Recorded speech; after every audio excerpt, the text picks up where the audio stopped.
Hello दोस्तों, नमस्कार। प्रयागराज से मैं प्रवीण महूलियार डेली डोज के इस नए फ्रेश एपिसोड में करता हूं आप सभी का स्वागत।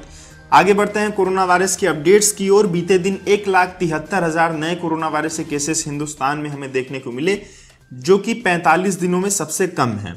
डेथ्स की बात करें, 3,617 लोगों ने अपनी जान गंवाई। Total number of death fertility 3,22,000 के पार पहुंच जाती है हिंदुस्तान के अंदर। टेस्ट की बात करें, 20,50,000 टेस्ट बीते दिन होते हैं और दोस्तों टोटल नंबर ऑफ टेस्ट को देश में ये पहुंचा देती है 32 करोड़ 11 लाख के पार। अब बात करते हैं राजनीतिक कसाव की, जो कि वेस्ट बंगाल की ओर से आ रही है। साइक्लोन यास के दौरे के लिए प्रधानमंत्री नरेंद्र मोदी पहुंचे थे वेस्ट बंगाल। उन्हें मिलना था सीएम ममता बनर्जी से, पर ममता बनर्जी ने उन्हें 30 मिनट तक इंतजार करवाया और यूनियन मिनिस्टर्स और पार्टी चीफ मिनिस्टर्स के साथ, जो शायद बीजेपी के लोगों को पसंद नहीं आया और पूरे देश से अलग अलग ट्वीट आ रहे हैं। ममता बनर्जी मीटिंग में पहुंची, रिपोर्ट सौंपा प्रधानमंत्री नरेंद्र मोदी को और वहां से चली भी गई, ज्यादा चर्चा न करते हुए। अमित शाह का इस पे ट्वीट आता है, Mamata Didi's conduct today is unfortunate लो। इसके बाद दोस्तों राजनाथ सिंह का ट्वीट आता है, आपदा काल में बंगाल की जनता की सहायता देने के लिए भाव से आए प्रधानमंत्री नरेंद्र मोदी के साथ इस प्रकार का व्यवहार पीड़ादायक है। जन सेवा के संकल्प व संवैधानिक कर्तव्य से ऊपर राजनीतिक मतभेदों को रखने का यह एक दुर्भाग्यपूर्ण उदाहरण है, जो भारतीय संहिता व्यवस्था की मूल भावना को आहत पहुंचाता है। अब इसके बदले में टीएमसी के लोगों का क्या रिप्लाई आता है, ये भी आप ध्यान से सुनिए। महुआ मोइत्रा ट्वीट करके लिखती हैं, so much fuss over an alleged wait of 30 minutes.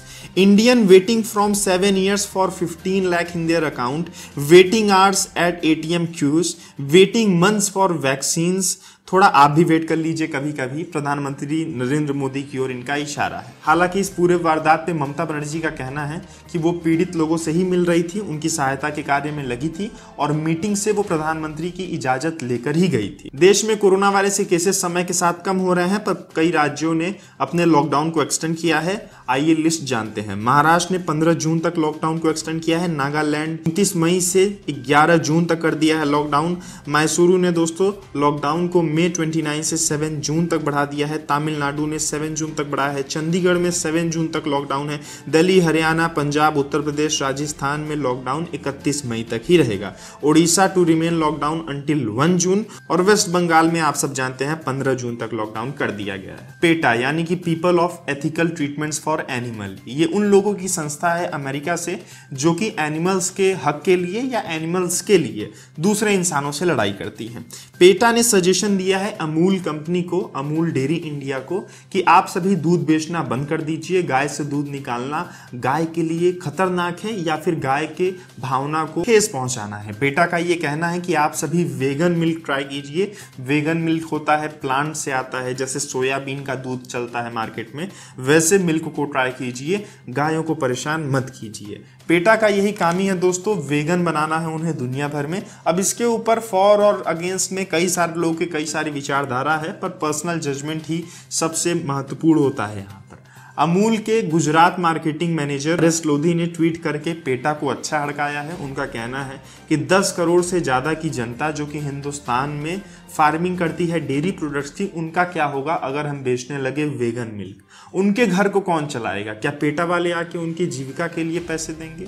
गाय जिनकी अभी इज्जत है, लोग दूध दूहने के लिए उनका कल्याण कर रहे हैं, उनको खाना खिला रहे हैं, उनको ख्याल से रख रहे हैं, तब फिर गायों का ख्याल कौन रखेगा? क्या पेटा वाले आके गायों का ख्याल रखेंगे? अमूल एक कोऑपरेटिव संस्था है जो कि किसानों की मदद कर रही है, उन लोगों की जिनके पास जमीन नहीं है, जिनके पास पैसे नहीं है अपने घर की बच्चों की फीस जमा करने के लिए, घर चलाने के लिए दूध खरीद कर उनसे उनकी सहायता की जा रही है, उनकी जीविका चलती रहे, उनका ख्याल कौन रखेगा? पेटा आके रखेगा। पेटा का यह भी तर्क है कि जानवरों से ज्यादा दोस्ती बनाना मतलब कोरोना वायरस जैसी बीमारियों को न्योता देना। आरएस लोधी का इस पे जवाब है कि जानवरों से हम दूरी नहीं बना सकते हैं, प्रकृति ने हम सबको एक दूसरे पे डिपेंडेंट रहने के लिए बनाया है।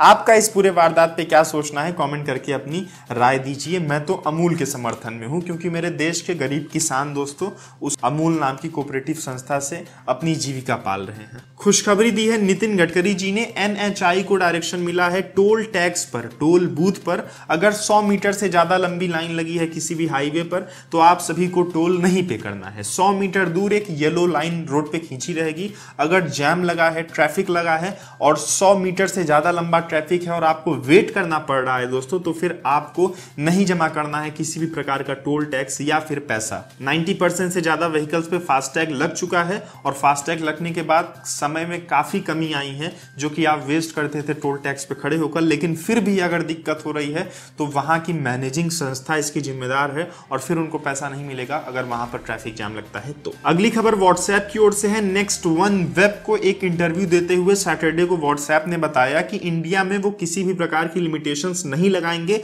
अगर आप उनके प्राइवेसी पॉलिसी को एक्सेप्ट नहीं करते हैं। 15 मई तक आपको एक्सेप्ट करना था, 15 मई बीत चुका है। उन्होंने कहा था पहले कि अगर आप प्राइवेसी पॉलिसी को एक्सेप्ट नहीं करते हैं तो फिर आपको लिमिटेशंस लगा दी जाएंगी, आप मैसेज नहीं भेज पाएंगे, मैसेज सीन नहीं कर पाएंगे, कॉल्स नहीं कर पाएंगे। लेकिन उन्होंने दोस्तों ये आप सभी को बता दिया है कि अब ऐसा कुछ नहीं होगा, आप प्राइवेसी पॉलिसी नहीं एक्सेप्ट करेंगे तो भी कोई दिक्कत नहीं आने वाली।